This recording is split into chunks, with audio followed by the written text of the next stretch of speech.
ಎಲ್ಲ first P you ವಿದ್ಯಾರ್ಥಿಗಳು ಕೇಳೋದೇನಪ್ಪ ಅಂದ್ರೆ ಮ್ಯಾಥ್ಸ್ ಪಾಸಿಂಗ್ ಪ್ಯಾಕೇಜ್ ಪಿಕ್ಸ್ ಕ್ವಶನ್ ಅಂತ. ಸೊ ಅದಕ್ಕೋಸ್ಕರ ವೀಡಿಯೋ ಮಾಡತ್ತನು. ಸೊ ವೀಡಿಯೋ ಕ್ಲಿಯರ್ ಇಲ್ಲ ಅಂತ ಬೇಬೇಡ್ರಿ, ಹಂಗೆ ನೋಡ್ರಿ, ಸ್ವಲ್ಪ ಅಡ್ಜಸ್ಟ್ ಮಾಡ್ಕೊರಿ ಅಂತ ಕೇಳ್ತೀನಿ. ಸೊ ಈ ಕ್ವಶನ್ ನಿಮ್ಗೆ ಮ್ಯಾಥ್ಸ್ ಆ್ಯನ್ಯುವಲ್ ಎಕ್ಸಾಮ್ದಾಗ 200% ಪಿಕ್ಸ್ ಕ್ವಶನ್ ಅಂತಾನೆ ಹೇಳ್ತಾನು. 100 and 200% ಹೇಳ್ತಾನು, ಪಕ್ಕಾ ಬಂದೇ ಬರ್ತೈತಿ. ಸೊ 5 ಮಾರ್ಕ್ಸ್ ಕ್ವಶನ್ ಇದೆ.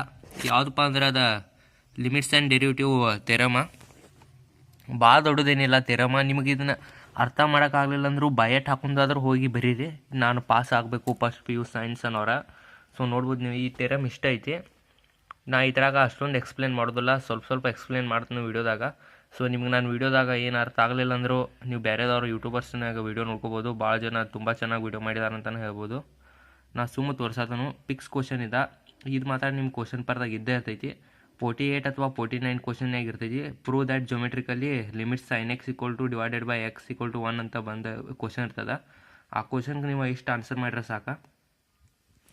ಡಯಾಗ್ರಾಮ್ ಒಂದು ಸರಿಯಾಗಿ ತಗೋಬೇಕು. ಎಲ್ಲ ಸ್ಟೂಡೆಂಟ್ ಮಿಸ್ಟೇಕ್ ಮಾಡೋದು ಏನಪ್ಪ ಅಂದ್ರೆ, ನೀವು ಇಲ್ಲಿ ನೋಡ್ಬೋದು, ಇಲ್ಲೊಂದು ಗೆರೆ ಐತಲ್ಲ, ಸಿ ಆ್ಯಂಡ್ ಎ ಗೆರೆ ಐತಲ್ಲ, ನೀವು ನೋಡ್ಬೋದು ಸಿ ಆ್ಯಂಡ್ ಎ. ಈ ಗೆರೆ ಭಾಳಷ್ಟು ಜನ ಹೊಡೆಯೋಂಗಿಲ್ಲ. ಇದನ್ನು ಹೊಡಲಿಲ್ಲ ಅಂದ್ರೆ ನಿಮ್ಗೆ ಮಾರ್ಕ್ಸ್ ಬರೋಂಗಿಲ್ಲ. ಡಯಾಗ್ರಾಮ್ದಾಗ 1 ಮಾರ್ಕ್ಸ್ ಕಟ್ ಹಾಕೋದು. ಅದಕ್ಕೋಸ್ಕರ ಡಯಾಗ್ರಾಮು ಬರ್ತಕೋರಿ. ಆಮೇಲೆ ಈ ಥರ ಡೆಫಿನಿಷನು ನೋಡಿರಿ. ಡೆಫಿನಿಷನ್ ಏನಕ್ಕೆ ಇಲ್ಲಿ ಏನಿರ್ತಾವಲ್ಲ, ಇದನ್ನ ಒಂದು ಸ್ವಲ್ಪ ಫೈಂಡ್ ಔಟ್ ಮಾಡಿ ಇಲ್ಲಿ ಬರೀದಿರ್ತೈತಿ ಆಯ್ತು.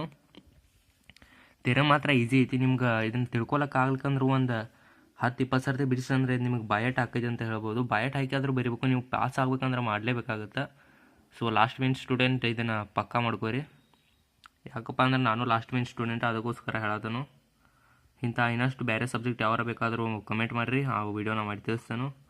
ಲಾಸ್ಟ್ ಒಂದು ಸರ್ತಿ ಫುಲ್ ನೋಡಿರಿ. ನೀವು ಈ ಥರ ಸ್ಕ್ರೀನ್ಶಾಟ್ ತೆಗೆದು ಬರ್ಕೋಬೋದು. ಇಟ್ಟು ಬರ್ದಾಗ ನಿಮ್ಗೆ 100 and 200% ಇದನ್ನು 5 ಮಾರ್ಕ್ಸ್ ಪಿಕ್ಸ್ ಬರ್ತದೆ. ಸ್ವಲ್ಪ ನಾ ಇದನ್ನು ಈಸಿ ವೇದಾಗ ಬರ್ದನು. ನೀವು ಇದನ್ನ ಬಯಟ್ ಹಾಕಿ ಪ್ರಾಕ್ಟೀಸ್ ಮಾಡ್ತಂದ್ರೆ ಇದನ್ನ ನೀವು ಒಂದು ಪೇಪರ್ದಾಗ ಬರ್ಕೊಂಡು ನೀವು ಪ್ರಾಕ್ಟೀಸ್ ಮಾಡ್ಕೋಬೋದು. ಸೊ ನಿಮ್ಗೆ ಮತ್ತೆ ಯಾವ ಸಬ್ಜೆಕ್ಟ್ ಬೇಕು ಕಮೆಂಟ್ ಮಾಡಿ ಹೇಳ್ರಿ, ಅದ್ರ ಬ್ಯಾಂಗ್ ನಾವು ವೀಡಿಯೋ ಮಾಡಿ ತಿಳಿಸ್ತಾನು.